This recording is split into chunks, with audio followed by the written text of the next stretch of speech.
আমি স্ক্যাবিক্স। অনেকেই আমাকে অ্যালার্জি ভেবে চিকিৎসা নেয় এবং অ্যালার্জি ভেবে গুরুত্ব দেয় না, কিন্তু আমি একবার মানবদেহে ছড়িয়ে গেলে তার জীবন বিপন্ন করে ফেলি। আর এই চুলকানি, এটা আমার কাজ। আপনি কি জানেন আমি কোনো জীবাণু দিয়ে হই, এবং আমি যে জীবাণু হই সেই জীবাণুকে মেরে ফেললে আপনার এই চুলকানি আর থাকবে না। তো চলুন আজকে আপনাকে জানাবো কিভাবে স্ক্যাবিক্স থেকে সুস্থ হওয়া যায় সম্পূর্ণরূপে এবং স্থায়ীভাবে।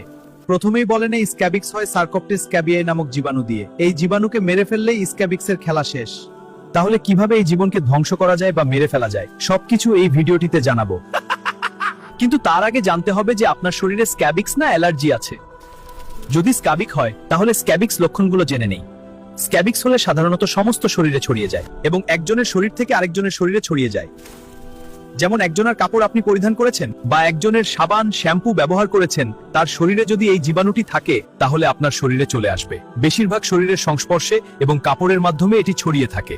স্ক্যাবিক্সের প্রধান লক্ষণ হলো আঙ্গুলের ফাঁকে ফাঁকে ছোট্ট ছোট্ট ফুসকুড়ি মতো বের হবে এবং প্রচন্ড চুলকাবে। দুই রানে, মাথায়, বুকে, পিঠে, এমনকি সম্পূর্ণ শরীরে ছোট্ট ছোট্ট ঘামাচির মতো বের হবে এবং প্রচন্ড চুলকাবে, যেটাকে আমরা অনেকেই অ্যালার্জি মনে করি। তাই অনেক সময় অ্যালার্জির ওষুধ খেয়ে কোনো লাভ হয় না। তো চলুন স্ক্যাবিক্স চিকিৎসা জেনে নেই। তার জন্য কিছু নিয়ম মানতে হবে এবং কিছু ঔষধ খেতে হবে। আমি ধাপে ধাপে বলে দিচ্ছি। বাজারে টেট্রাসোল নামে লোশন পাওয়া যায়। এই লোশনটি আগে ছিল না, এখন পাওয়া যাচ্ছে।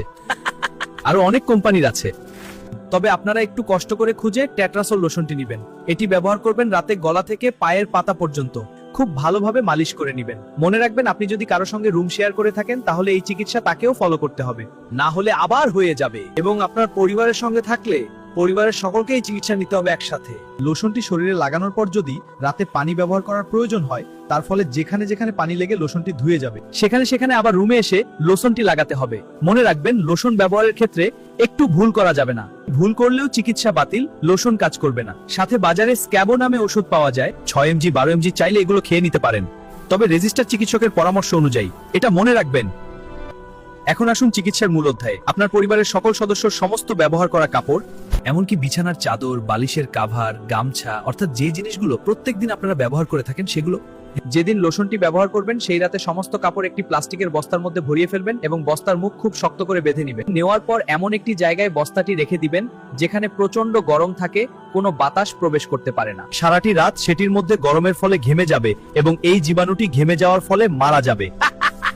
সকালে উঠে সে কাপড়গুলো গরম পানি দিয়ে ধুয়ে ফেলবেন, সাথে আপনারা কুসুম গরম পানি দিয়ে গোসল করে নেবেন। এই একদিনের কষ্ট আপনাকে এই কঠিন রোগ থেকে মুক্তি দিবে। যদি লোশনটি ব্যবহার করার পর বোতলে লোশন থেকে যায় তাহলে আবার পরের দিন ব্যবহার করবেন। এই ওষুধ এবং লোশন চলাকালীন সময় কোনো প্রকার শ্যাম্পু অথবা সাবান ব্যবহার করা যাবে না। সাথে অ্যালার্জি জাতীয় খাবার যেমন সিম, বেগুন, চিংড়ি মাছ, ইলিশ মাছ, পুঁই শাক, ব্রয়লার মুরগি, গরুর মাংস, হাঁসের মাংস